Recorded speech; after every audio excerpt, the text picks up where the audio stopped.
다시 주님께서 하신 기도 주님께 올리겠습니다. 하늘에 계신 우리 아버지여, 이름이 거룩히 여김을 받으시오며 나라가 임하시오며 뜻이 하늘에서 이루어진 것 같이 땅에서도 이루어지이다. 오늘 우리에게 일용할 양식을 주시옵고 우리가 우리에게 죄 지은 자를 사하여 준 것 같이 우리 죄를 사하여 주시옵고 우리를 시험에 들게 하지 마시옵고 다만 악에서 구하시옵소서. 나라와 권세와 영광이 아버지께 영원히 있사옵나이다. 아멘. 그 후에 예수께서 나가사 내유라 하는 세리가 세관에 앉아 있는 것을 보시고 나를 따르라. 그가 모든 것을 버리고 일어나 따르니라. 레위가 예수를 위하여 자기 집에서 큰 잔치를 하니 세리와 다른 사람이 많이 함께 앉아 있는지라. 바리새인과 그들의 서기관들이 그 제자들을 비방하여 이르되, 너희가 어찌하여 세리와 죄인과 함께 먹고 마시느냐? 예수께서 대답하여 건강한 자에게는 의사가 쓸데없고 병든 자에게라야 쓸데있나니 내가 의인을 부르러 온 것이 아니요 죄인을 불러 회개시키러 왔노라. 오늘도 이 새벽에 각자의 처소에서 주님 앞에 기도하시며 또 이 동영상을 보시면서 반응하시는 귀하신 한 분 한 분 가운데 때를 따라 도우시는 우리 주님의 은혜가 경험되시길 바라고, 귀하신 삶을 통해 주변 분들에게 예수님의 생명이 전해져서 주변 분들이 살아나시게 되고 또 하나님께 감사하게 되는 복의 통로로 여러분 한 분 한 분 서시길, 또 제가 서기를 주님의 이름으로 소망하며 축원합니다. 자, 오늘 좀 제목은요, 죄인을 불러 회개시켜라, 좀 제목을 정해 봤습니다. 오늘 함께 읽은 누가복음 5장 27절부터 32절까지의 말씀을 보시면요, 세리 레위를 이제 부르시는 내용이 담겨져 있죠. 세관에 앉아 있던 레위를 예수님 부르셔서 이제 레위가 그 예수님을 따라가는데, 한번 28절을 보면 참 놀라운 표현이 나와요. 이 세리가요, 레위가요, 모든 것을 버리고 일어나 예수님을 따랐다고 되어 있어요. 그리고 모든 걸 버리고 예수를 따르는 그가 29절 볼까요? 잔치를 벌이는데 어떤 잔치를 벌이냐? 그냥 잔치가 아니에요. 바로 예수를 위해서 잔치를 합니다. 세리와 다른 사람들이 앉아서 이제 함께 먹게 되죠. 30절을 보면 바로 이 장면을 본 바리새인 서기관들이 비방하는 거예요. 어떻게 세리와 죄인과 함께 먹고 마시냐? 여러분, 그때 예수님께서 하신 유명한 말씀 31절 32절 같이 읽어볼게요. 그냥 31절 32절 같이 읽어볼까요? 예수께서 대답하여 이르시되 건강한 자에게는 의사가 쓸데없고 병든 자에게야 쓸데가 있고, 32절이요, 내가 의인을 부르러 온 것이 아니요 죄인을 불러 회개시키러 왔노라. 그러니까 여러분, 예수님께서 왜 죄인들과 함께 식사하냐고 하는 바리새인들과 서기관들을 향해 하시는 얘기는, 그래, 너희가 이들을 죄인이라고 말하고 있기에 이들은 병자가 의원이 필요하듯 구원자가 필요한 존재들이다. 자신들 스스로 죄인인 걸 알고 있고 또 하나님 앞에 아파하고 있고 괴로워하고 있기에 바로 이러한 죄인들을 위해서 내가 왔다. 자, 그런데 그냥 오신 게 아니라 뭐라고요? 회개시키러 왔다고 말씀하시는 거예요. 여러분, 우리가 예수님 생각할 때 많은 분들이 오해하시는 건 사랑의 예수님, 용서하시는 예수님, 그리고 정말 우리와 함께 하시는 예수님, 친구 예수님. 자, 그런데 그 예수님은요, 단지 그냥 친구로 또 그냥 구원자로 오신 게 아니라, 단지 건지신 걸로 오신 게 아니라 그 건지신 그 우리의 삶이 회개되기를 원하시는 거예요.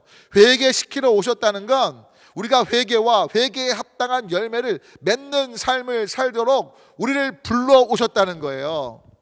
그리고 자신이 죄인인 걸 아는 사람들이 바로 회개와 회개에 합당한 열매들을 맺어가게 되기에 바로 세리, 사람들이 손가락질하고 매국노라고 말하고 온갖 죄인이라는 비방하는 그가 바로 나 예수를 통해서 완전한 변화된 삶으로 하나님의 뜻에 합한 삶으로 살도록 예수님이 바로 그와 함께 식사하고 계시고 만나고 계시다고 말씀하고 계신 거예요.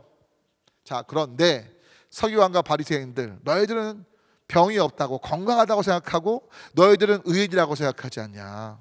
그래서 너희는 지금 나를 필요 없다고 말하는 거 아니냐? 여러분, 그건 그들의 생각이고 예수님 보실 때, 하나님 보실 때 바리새인이든 서기관이든 어떻습니까? 똑같은 죄인입니다. 그들도 예수님이 필요한 사람들이에요. 그런데 스스로 죄인이라고 생각하지 않죠. 자신들은 하나님의 말씀대로 살아왔고 유대교 전통을 지켰고 정말 하나님의 어떤 선택받은 자로서의 거룩한 삶을 유지했다라고 생각하는 거예요. 안식일날 아무것도 안 하면서 지켰고 11조도 온전히 드렸다고 생각하고 종교 행위들도 제사도 꾸준히 드렸었기에, 그리고 무언가 율법에서 죄라고 정한 것들을 자신의 삶을 통해 저지른 적이 없기 때문이라고 말하는 거죠. 그런데 아시겠지만 하나님의 관점은 보여지는 것 이면에 마음속으로 여자를 보고 음력을 품을 때 이미 간음한 것이고 형제를 미워하면 이미 살인한 것이고, 그러니까 여러분, 그 법에 따르면 어느 누구도 의로울 수 없는 철저한 죄인인 걸 고백할 수밖에 없는데, 서기관과 바리새인들은 자신들의 눈 속에 있는 들보를 보지 못했던 것들을 봐요. 여러분, 부탁 올리긴 하나님 앞에서 정말 여러분들의 들보를 볼 수 있는 제가 되고 또 여러분이 되면 좋겠습니다. 여러분, 우리는요 다 냄새나는 사람들이에요. 아무리 이롭게 살고 아무리 멋져 보여도요, 그 삶을 다, 내면을, 속마음을 다 하나님이 드러내시면 쥐구멍 찾아야 돼요. 때문에 십자가의 은혜가 없이 살 수 없는 거예요. 여러분 아시겠지만 바울의 고백, 자신이 죄인 중에 괴수라고 말하잖아요. 하나님의 은혜를 깨달으면 깨달을수록 내 죄가 얼마나 큰지를 놀랍게 깨닫게 되는 거죠. 아멘이십니까? 여러분, 때문에 중요한 건 저와 여러분 앞에, 저와 여러분 안에 성령님을 힘입어서 이 회개하는 삶이 되면 좋겠습니다. 남을 향한 비난, 또 내가 생각하는 기준들이나 상황들 가지고 뭔가 판단하고 왜 이럴까 저 이럴까 이렇게 하는 우리가 아니라, 내가 썩어지고 변화될 게 무엇인가, 기도부터 시작하시고 동시에 교회에서든 가정에서든 직장에서든 여러 사람과의 만남에서든, 그러면 내가 이 공동체를 위해서, 내 직장을 위해서, 내가 발을 딛고 있는 곳에 과연 내가 어떻게 헌신하고 희생해서 주님이 기뻐하시는 복된 통로로 설 수 있을까? 그렇지 못한 것들을 회개하면서 우리가 회개에 합당한 열매를 맺어가는데 성령님의 도우심을 구하면서 변화된 삶을 향해 나아가는, 예수님을 닮아가는 그 길을 향해 갈 수 있는 우리가 되었으면 합니다. 기도하겠습니다. 하나님, 서기관과 바리새인들, 예수님이 세리와 함께 또 죄인들과 함께 식사한다고 비난하지만 사실 그들도 회개가 필요한, 십자가의 보혈의 은혜 없이는 영원히 정죄받을 수밖에 없는 죄인들인데 그 사실을 모르고 있었던 것들을 봅니다.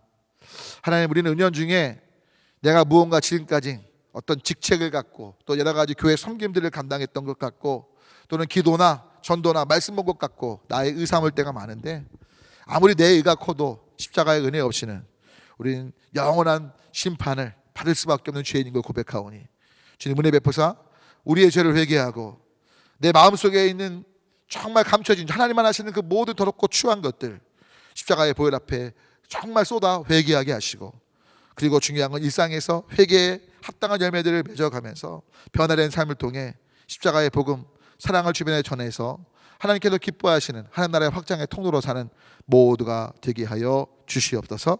감사하며 예수 그리스도의 이름으로 간절히 기도 올립니다. 아멘. 시간 기도하실 때 나라와 민족을 위해 기도해 주시고, 우리 모든 온라인 예배를 위해서, 코로나19의 조속한 종식을 위해서 기도해 주시고, 다음 세대를 위해 기도해 주시고, 특별히 환우들 위해 또한 기도해 주시고, 섬기시는 분들, 선교사님들, 우리 후원하는 것들을 위해서, 부족한 종을 위해서도 다시 함께 주님 또는 주여 외치고 기도합니다. 주님